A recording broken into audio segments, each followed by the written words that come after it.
Any leaves you might have anywhere in your home is fair game for these guys. They love, love, love to pull apart plants. Oh, and to snow gaze, apparently. It's so much fun having them. They just landed on my head and preened me, which is very sweet. It means that they love you if they preen you. So, yeah, here they are doing their. Oh, yeah, now they're back together on the plant.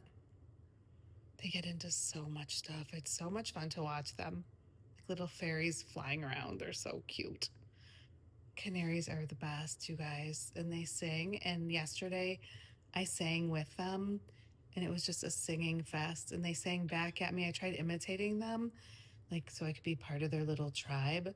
And I think it freaked them out because I was pretty close to what they were doing.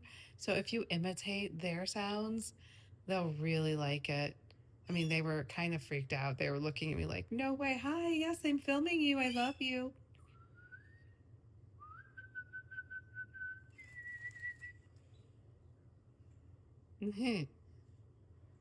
Hello. Hello. And when they bob their heads, they're happy. And when they sing.